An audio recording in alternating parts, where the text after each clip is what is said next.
LuxPrize, and it has every each year more echoes, and it's an important thing. It goes to the is it? We're live. We're live.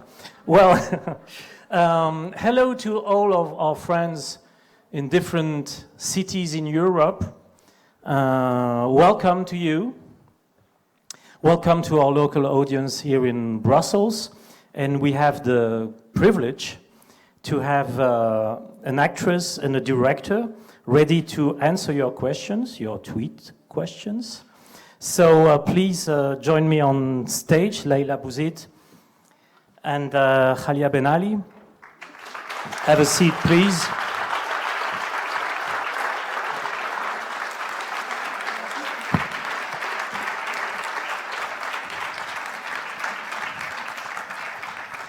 We will proceed to the tweet questions very soon. I am equipped, as you can say. I hope everything is safe. I'm sure it is.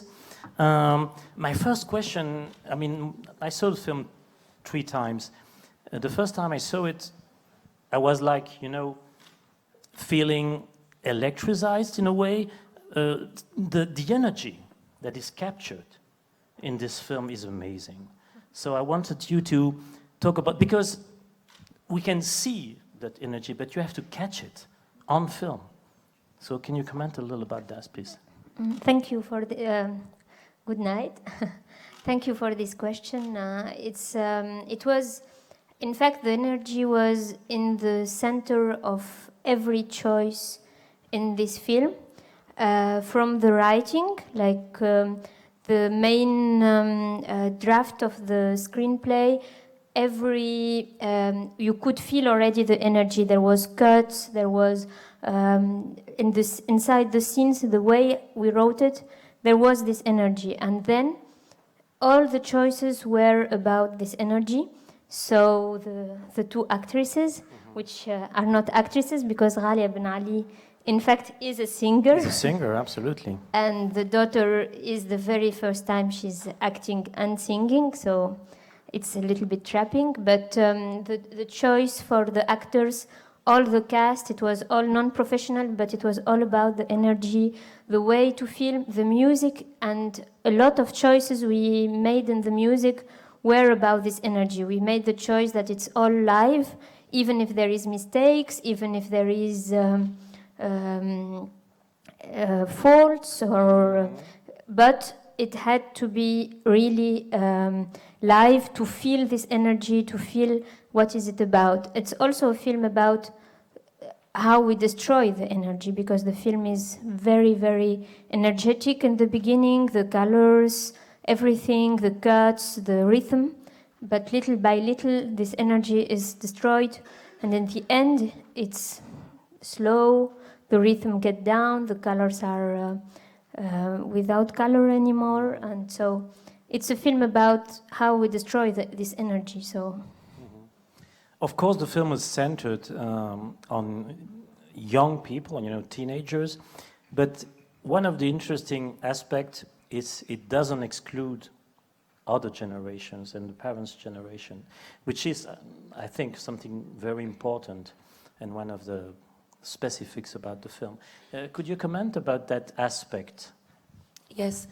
The Tunisian audience actually was really surprised with my part in the movie, because they said that after revolution nobody talked about the parents or about this old generation. Everybody's talking about the young generation who did the revolution, and the others, they are like a bit the bad guys who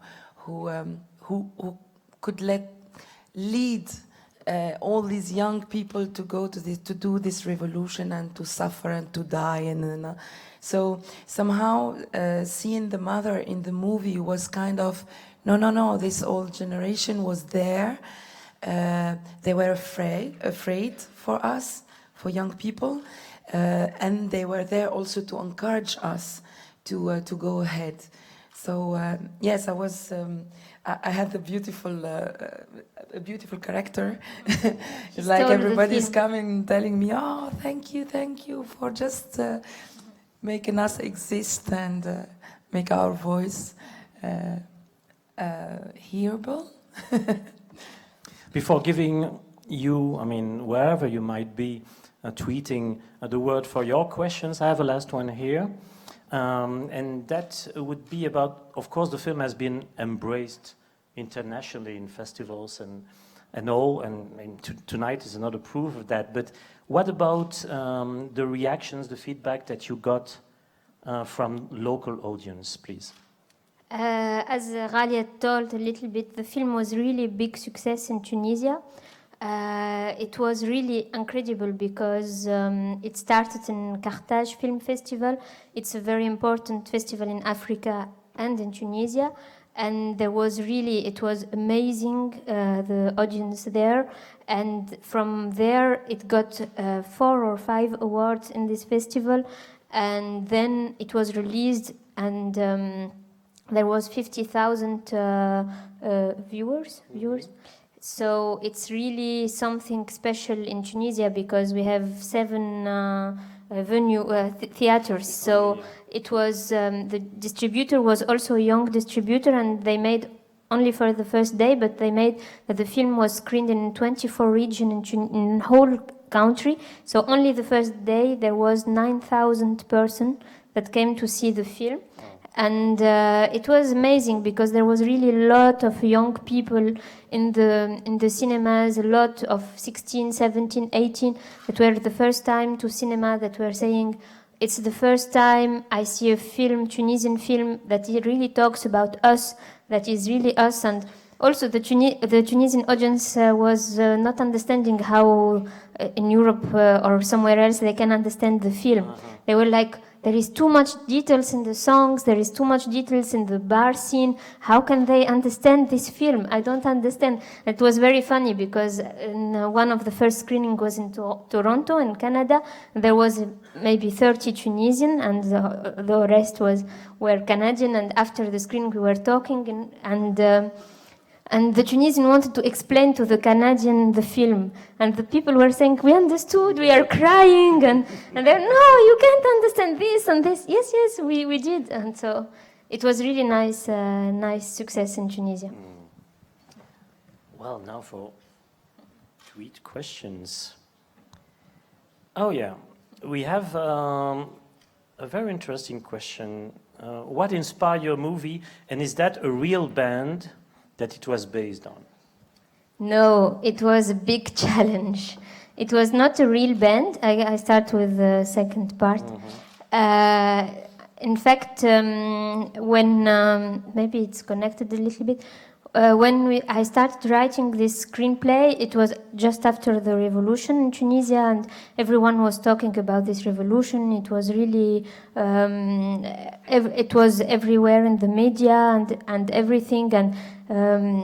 But everyone was surprised, thinking where it comes from. We didn't expect this. And for myself, the very first thing I thought is, okay, this will allow us to talk about Ben Ali's time, to talk about the police state, to talk about the last 20 years, and especially the last 5 years that I grew up in, and we couldn't talk about it. So I prefer to talk about this period before than after. So I started write this very fast. And so this was the main inspiration. Plus, I made a short film about a mother-daughter relationship, and it was more about the mother. And I wanted to do a film with this relationship, but more about the daughter, but with the same strong relationship between them two. And that the mother and the daughter, somehow, at one point of the film, you think it's nearly the same person. When Farah disappears, the mother, she's taking her place, and she's really becoming her, because we see for the first time her hair. And so this was something very, very much in the beginning of the project. For the music, in the beginning I thought Farah will be a blog writer, and then I found out that it's not very cinematographical. So, because it's someone in front of his computer all the time, and my co-writer told me, what about a rock singer? Not a rock, but a singer. And I said, okay, but this is a crazy idea. And I started thinking about all the bands I saw when I was in high school that were rock music, but only you could see them once in a concert, and then you don't hear about them anymore. So it inspired me a lot, especially that I wanted this energy in the film. So I started dreaming and writing this band of rock music, Tunisian rock music, and in Tunis there is rap music, but not that much rock. But there is in Lebanon and in Egypt. And so then we had to write the songs. We had to create this band. It's all real musicians. They are really playing live music. They are not actors. We created this band. There was an amazing Iraqi music composer that made the music of the film, that make them rehearsal before the shooting. He was also there because technically it was really complicated. And now there is an album of the music of the film, so it's released, and it's really.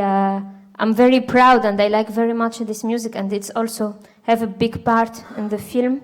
Also the texts, because it's very rare today to have full songs in films, and we wanted to leave this place, but not that it feels like video music, but that it feels really like the film. So it was very important, every emotion of every song, the way it's filmed, that it's different from each other, and so on. You already answered part of the next question about the musical scene, but the other part of this new question is about, are there still these problems in Tunisia? Which ones? The ones of the parents that doesn't leave their children make art? Yes. Of course, you don't change, because the film is by circles. The first circle is really the family circle, and then the society circle, and the third one is the system of the country. So you don't change all these circles so easily. So the problem with the family is the main problem in Tunisia. That's why also the film finish on the family, because it's one of the main problem. And I think almost of the person stops in this step. The mother say, okay, no, you will be a doctor. And the child say, he doesn't fight for it. The society problem, yes, and and the system problem, yes. It's today Farah would have an association fighting for her. She would have a Facebook page, and she would have a lot of défenseurs. But there is still a problem in Tunisia for young artists, especially in the rap scene or even filmmakers with marijuana, because in Tunisia, if you smoke a joint, is 1 year of prison, and they don't need to catch you. So if a policeman decide to make you make a test, he make a blood test, and he find out, or and he found out you smoke in the last 27 days, you have 1 year of prison and 500 euro of to pay. This is really destroying lives. So there is 7,000 young person today in Tunisia in prison only for a joint.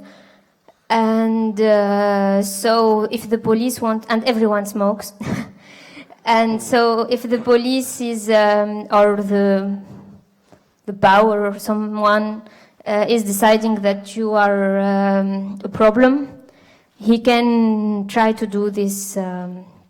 So the last years there was really a lot of musicians in prison for this, but as there was always a big fight from the société civile, civil society, in general, after some months they are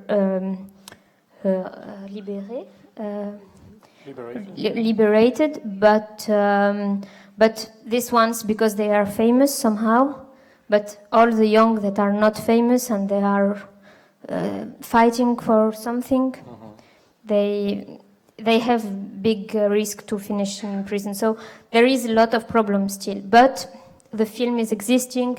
This musician exists. Today we talk about this, and this is really new. And let's hope that this is creating something, because there is associations, there is a real civil society that is really active. So this is a big difference. The fact that we could shoot this film and that it's telling what it's telling, and that it was released in Tunisia, it's really, really huge, but it's not enough. We are getting a lot of questions about the question of young people and the struggle, etc. The one is about, was there a noticeable difference between the reactions to the film by the youngsters and the parents? Was there a generational divide, in other words, in the way the film was received? Maybe we will not have the same answer. I think yes, but... I think they both liked... yes, but they don't see the film the same way. Like, there is some parents in Tunisia, almost, that come to see me, and mothers, essentially, that tells me, I don't know if it was my daughter, what I would have done. And my daughter is 15, and I think I'm gonna have such a crisis in 2 years, and I don't know what I will do. But in the end, the mother, she let her do, but maybe I would have done the same, maybe not. And you feel that something is happening. For me, the Tunisian youth, they really, really recognize themselves, like really, or a model or a hero that is really, they can be in empathy with. And the parents, they are more with the parents, with Ghalia, and they are more about analyzing the Ben Ali's time, analyzing this generation lag. They are more surprised by some things. I'm also surprised. I left Tunisia 30 years ago, and youth at that time wasn't like I could discover in the movie. So it was a bit a surprise for me as well, to see how young people evaluated, how the society changed. I'm more like the mother. Somehow I had a lot of restrictions in my life as a young girl at that moment. So it was a very big surprise for me, this movie. Yeah. I have, an interesting question about young people's struggle, but not against something, but about identity. What would be your comments about that?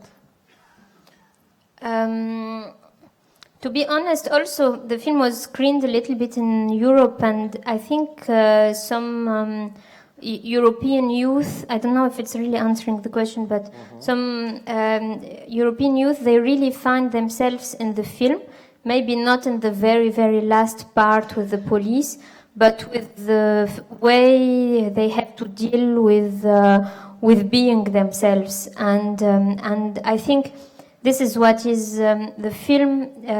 As young European, you can recognize yourself in Farah, and this was very important for me. I didn't want that it's a girl that is veiled, or a girl that is from somewhere in the world that is so far from us, and that we watch her and think, oh my God, look how they are living. No, I wanted that it's really like a young girl in New York or in France or in Belgium or whatever, and that she wants to just leave her 18 years old, because when you are 18, you live your first love story, you want to try things, you want to go against your family, you want to do something that maybe you will not be able to do.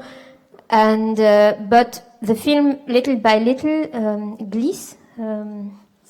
slips into something more political. So I know that normally we are with Farah, and then at one point we think, okay, no, in fact, this is much harder than what I could have. But it is about this coming age moment, and I think it's about the moment where you build yourself. And Farah is in the moment where she builds herself, but no one lets her do this.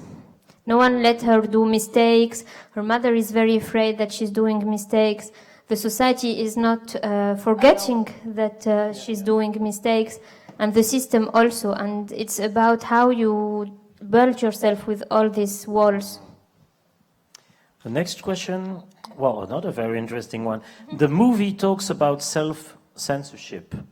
Were you yourself able to show everything you wanted to show? Yes.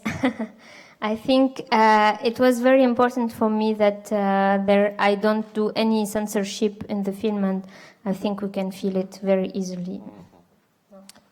The next one, well, as the revolution decreased the machismo in Tunisia. I don't know. The people think that the revolution is coup de baguette magical.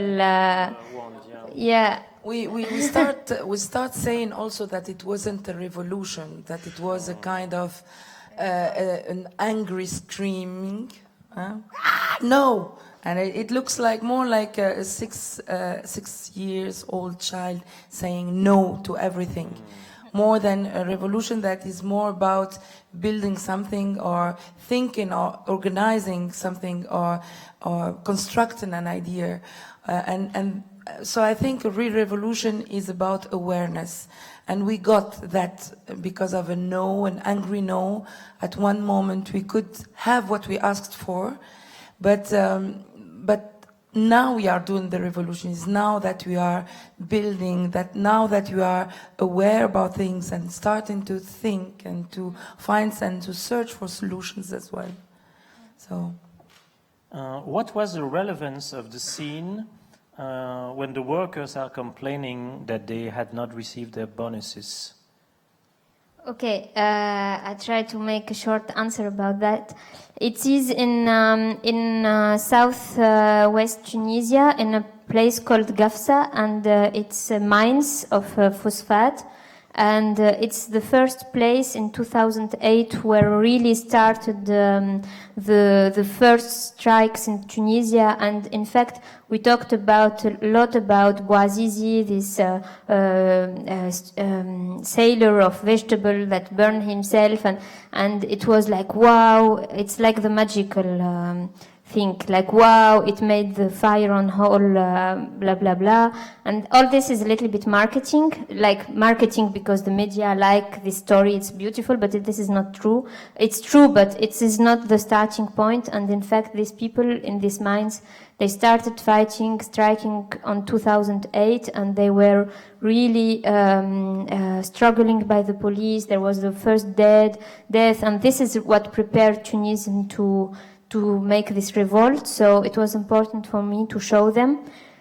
And in the story of the film, I found it more interesting at one point, to see where is the father, to see that in this system, the father that is not corrupted is seen as corrupted by these workers, because it's normal, because it's a system that makes that everyone is corrupted in the end. And to come back to the mother-daughter with the father, it was cinematographically also interesting for me, but it's first homage to these fighters that are in exactly the same situation today. Well, quite precise question. Someone is remembering a Tunisian rap song talking about the rising price of bread, and that had an impact. I mean, do you remember that one? I don't know what is the name of the song. It's possible. Almost like, as I said, there was no rock band in 2010, but there was really a rap scene that is still very, very active. So in the last years of Ben Ali, there was a strong rap songs with people that had this kind of problems with the state. There was also some music which was more close to the reggae. And the the people singing had also the problems like Farah, but this specific song I'm not sure to know. That's interesting question. Would you let your child have a band or other strong art form to speak out against something such as Farah did, to be a rebel? Yes. Oh, yes. I'm so afraid that my child tells me one day I want to make finance or economy, or I'm telling my boyfriend, okay, what we gonna do if he wants to be a boss in an boring society. I'm sorry for all the people that work in this, but The boring society. Yes, but I have really a lot of friends that made this finance, and they finish at 11 of the night, and they work all the time, and they don't seem happy. And I would be so happy if my But if child. your child, his passion is to be a boss in a company, please let him do it. Oh no.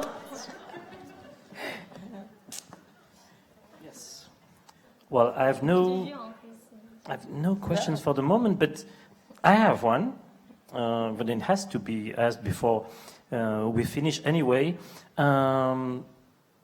It needs a lot of time and dedication to make a film. You know, you have to find a subject that will have desire go on. You know, did you already start on a new project, and did you find something worth fighting like you did for years to make? I'm writing at the moment, and writing goes with a lot of anguish and stress, and sometimes you are very happy and sometimes not. So I'm writing the next project, and I can't talk about it more than this. A new and very interesting question. Being nominated for the LuxPrize of the European Parliament, what would be your message to EU decision makers? To the European Union decision makers? Well, maybe You have 1 second to say it all. I would say, if I say just one sentence, maybe to raise the borders, to delete all the borders in the mind, the borders on the speeches, on the symbolic borders, because I think the film shows that we are all the same, and that Tunisian youth is exactly the same like European youth, and it's not some, I don't know what, strange person that is living in another world. So I think this is very important, and I really wanted with the film also to see how much that people see that it's the same, and that this teenage, they are fighting for being what they are, but we talk only about ISIS and so on. But maybe Ghalia have also a message for... No, I cannot say it's better than this. I agree with this. No, it's a very good point to end this debate, because time's up. So thank you very much to both of you. Thank you to you here in Brussels, and thank you to you all in the 7 other cities in Europe for joining us and asking so interesting questions. Thank you very much. Thank you.